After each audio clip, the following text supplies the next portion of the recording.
যাদের ত্যাগের জন্য আমরা এই সুবিধাটা পেয়েছি তাদেরকে যাতে আমরা ভুলে না যাই। আর আপনারা যারা বেশি অসুবিধা আছেন তারাও আমাদের সাথে যোগাযোগ করবেন।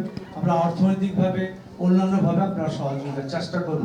নজরুল ভাই তার দীর্ঘ বক্তব্য দিবে, আমাদের ওনার অনেক বলার আছে, ওনার কাছে আমাদের জানার আছে। আমরা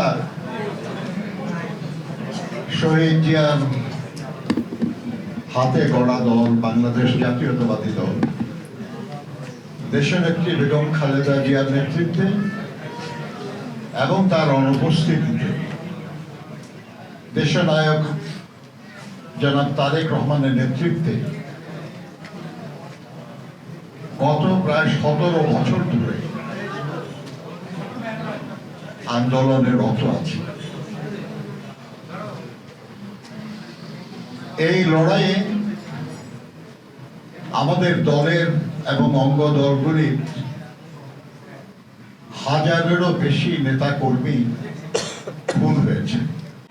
আজকে যারা শহীদ হয়েছেন, যারা আহত হয়েছেন, তারা যদি নিঃস্বার্থভাবে শুধুই দেশকে ভালোবেসে এই লড়াইটা যদি না করতেন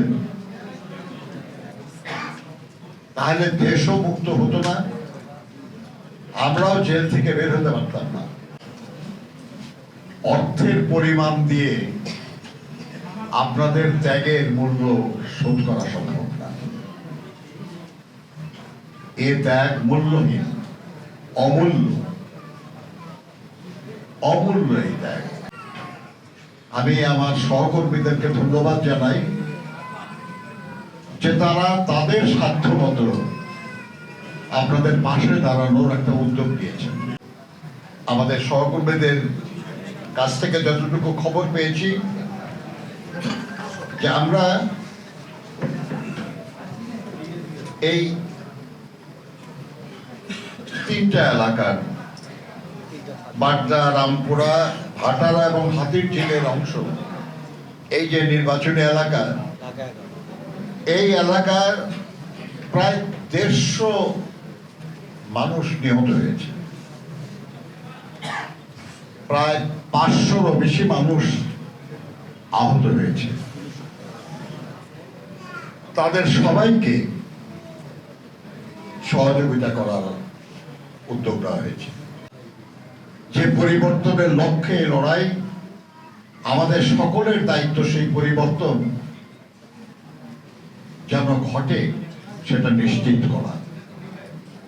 সেই লক্ষ্যেই একটু আগে আপনি কায়ুম সাহেব বলেছেন যে কেউ নিজের হাতে আইন তুলে নিতে পারবেন না, কেউ কাউকে কোনো নির্যাতন বা নিপীড়ন করতে পারবেন না।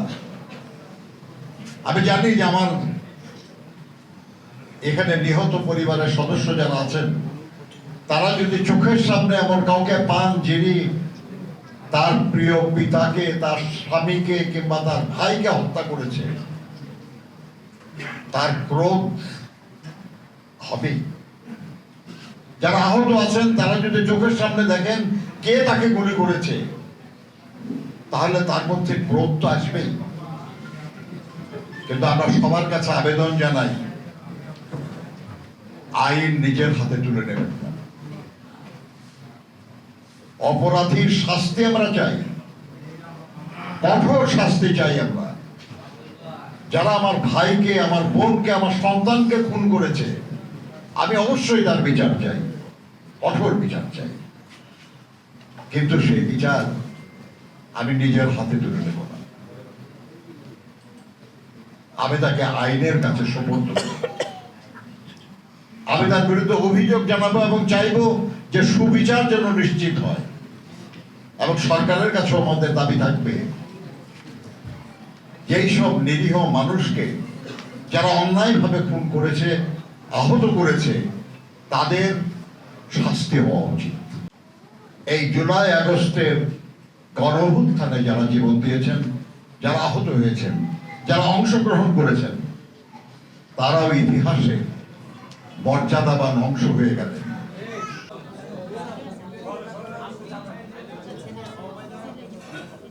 29 জুলাই তারিখ উত্তরপাড়া ফুজি টাওয়ারের উত্তর পাশে মাথায়